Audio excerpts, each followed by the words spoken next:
they got a chance, but on myself, so I'ma live with that. You knew that I cared, you know I stayed up. Hello everyone, and thank you so much for tuning in to my first ever YouTube video. I do want to apologize to those who have been waiting for this video. It's taken me a long time to be able to get this edited and put together, but I really hope you guys enjoy it.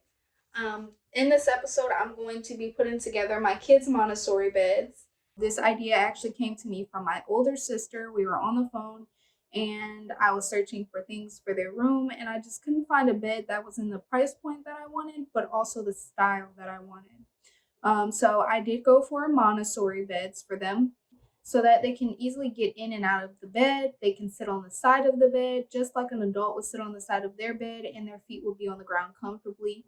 I wanted to make sure that they had a little bit more independence when it came to their room because it's their room. And I'm still in the process of decorating and things like that. So once that comes together, I will be sure to update you guys. I will share a link to the design that I used. There was a couple of different things that I would change in this plan. I didn't like how tall the beds were because now I want to hang pictures and things like that in their room, and it's going to be blocked in those areas. And then I also, in this video, I put a green sheer material over their beds to kind of give it that tent vibe. But I'm going to take that down. Honestly, they tore it down already. Just because I want to sew it and make it more reinforced. A lot of the materials that I got from Home Depot. So the wood, screws, the miter saw, and some of the tools that you see me use, those were all rented from Home Depot. And that includes both beds. So it was a pretty good deal, but it also required a lot of time, a lot of effort, a lot of everything. Okay. When I looked up these kind of beds, I did see on average they cost about $400 each. So we definitely saved some money. And that's one thing you're going to learn about me. I'm going to try to save some money. I first started with getting the wood cut. Now, Home Depot did not want to cut all these pieces of wood, even though they charged to cut. They just didn't have the time to cut all of the wood. So I just went ahead and rented the miter saw. Now, what I didn't know was that I was going to have to cut angles, and it only went up to like 45 degrees or maybe 65 degrees on the miter saw. So I YouTubed a video of how to cut a certain degree angle that was in the paper or the blueprint or whatever it's called. And I watched the video and I did what it did. I cut a 45-degree angle, and anything in addition to that, that's how I did it. I don't know how to explain it, but that's what I did. And moving forward, once I got everything cut, I did go ahead and hand sand every single piece of wood, thinking that I was getting it ready to stain. Now, if you are going to stain, I highly recommend you do not let the kids help. I thought this was going to be a really cool idea. Like, oh, they're going to be able to paint their beds, blah, blah, blah. It's not paint. It didn't work that way. Okay, it was a major fail. I ended up having to resand everything.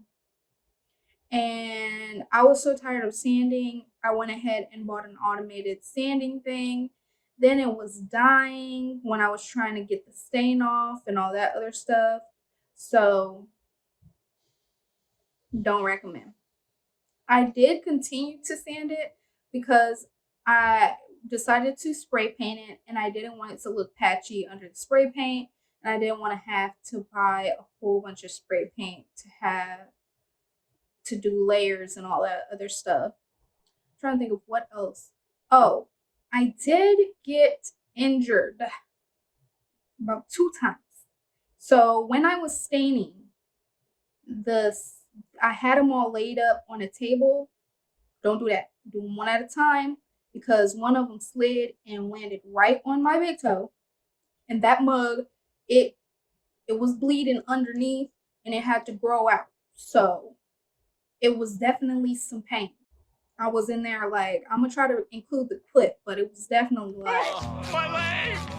My leg! Moving on.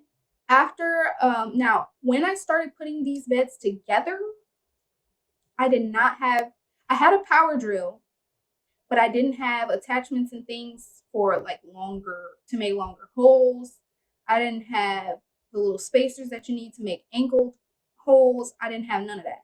And at first, I'm not gonna lie, I started off with like a wrench, just twisting, and yeah, don't recommend doing that either. So, if you have tools and things, attachments, go ahead and try something out like this. If you want this to be done 100% perfect, I do recommend buying the tools that you'll need to make angled cuts and things like that. What I ended up having to do was contacting a carpenter because I got my angles and things cut correctly. But after sanding and painting and leaving the stuff outside, the wood began to warp and like bend and all that other stuff. So I guess I just needed to be a little rougher. The contractor said that I did cut the pieces correctly, but I just needed to like kick them into place, lay them out level, and just really put some arm power in there. So when it got to the angled pieces, he ended up putting them together for me, and it took him like 20 minutes max.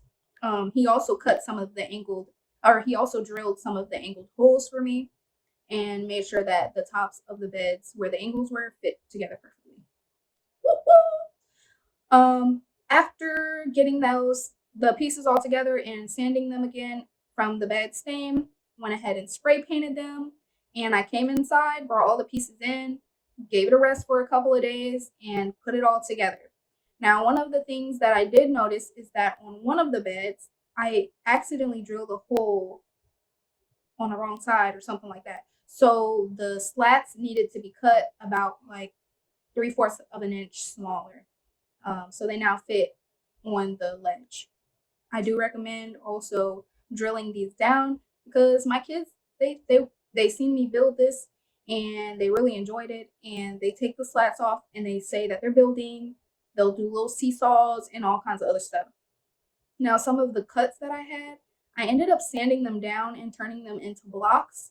So my boys do still build and play with some of the extra cuts that I ended up having.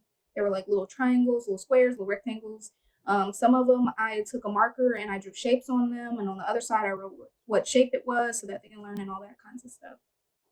Other than that, I love the kids' beds. I love that I built them myself.